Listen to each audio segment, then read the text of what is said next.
বন্ধুরা, কেমন আছেন সবাই? আজ আমি আপনাদের এক বিস্ময়কর মানুষের জীবনের গল্প বলবো। এটা কোনো উপন্যাস নয়, এটা একটা জীবন্ত ইতিহাস। একজন বিদ্রোহী, একজন কবি, একজন সুরকার, একজন মানুষ যাকে বলে জাতীয় কবি। তিনি প্রমাণ করে গেছেন, কলমের আঁচড় দিয়েও সমাজকে বদলানো যায়। 11ই জ্যৈষ্ঠ ১৩০৬ বঙ্গাব্দ, ইংরেজি ১৮৯৯ সালের ২৫শে মে পশ্চিমবঙ্গের বর্ধমান জেলার চুরুলিয়া গ্রামে জন্ম নেন এক শিশুপুত্র। নাম রাখা হয় কাজী নজরুল ইসলাম। ছোট থেকেই তিনি ছিলেন অদম্য, চঞ্চল আর কৌতূহলী। তাঁর জীবনের শুরুটা খুব সহজ ছিল না। মাত্র ৮ বছর বয়সেই বাবাকে হারান।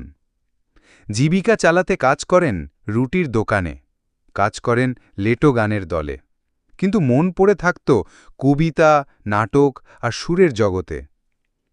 তিনি পড়াশোনা করেছেন একেবারে সাধারণ মক্তব থেকে এবং পরে সেনাবাহিনীতে যোগ দেন। ব্রিটিশ আর্মিতে হাবিলদার হিসেবেও কাজ করেন তিনি।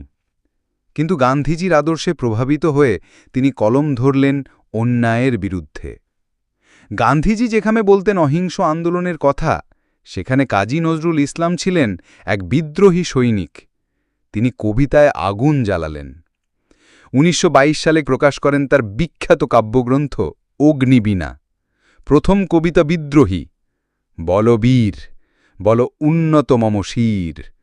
এই কবিতা তোলপাড় করে দিয়েছিল পুরো বাংলা সাহিত্যের ভুবন। সেই বছরই ধূমকেতু পত্রিকায় লেখেন আনন্দময়ীর আগমনে। এই লেখার জন্য তাকে গ্রেফতার করা হয়। জেলে বসেও লিখে যান চল চল চল, যা পরবর্তীকালে ভারতের স্বাধীনতা সংগ্রামের প্রেরণার গান হয়ে ওঠে। নজরুল ছিলেন ধর্মনিরপেক্ষতার প্রতীক। তিনি যেমন কোরআনের আয়াত থেকে লিখেছেন, তেমনই গেয়েছেন শ্যামাসঙ্গীত। তিনি বলতেন, আমি হিন্দু না, মুসলমান, আমি শুধু মানুষ। তিনি প্রেম লিখেছেন, বিদ্রোহ লিখেছেন, দুঃখ লিখেছেন, আবার গেয়েছেন মোর প্রিয় দেশের মাটি তোমার পরে ঠেকাই মাথা। দুঃখজনকভাবে ১৯৪২ সালের দিকে তিনি এক রহস্যজনক রোগে আক্রান্ত হন।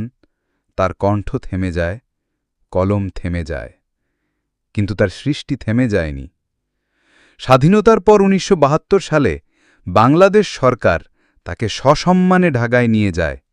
তাকে দেয় জাতীয় কবির মর্যাদা এবং ১৯৭৬ সালের ২৯শে অগস্ট তিনি এই পৃথিবীর মায়া ত্যাগ করেন। শায়িত আছেন ঢাকার কেন্দ্রীয় মসজিদের পাশে। কাজী নজরুল ইসলাম রেখে গেছেন সাহস, মানবতা আর সম্মিলনের এমন এক সুর যা যুগে যুগে আমাদের জাগিয়ে রাখবে। তিনি প্রমাণ করে গেছেন, একটা কবিতা, একটা গান, একটা সত্য পুরো সমাজকে বদলে দিতে পারে।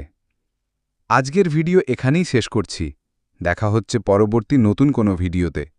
ভিডিওটি ভালো লাগলে লাইক করুন এবং বন্ধুদের সঙ্গে শেয়ার করতে ভুলবেন না।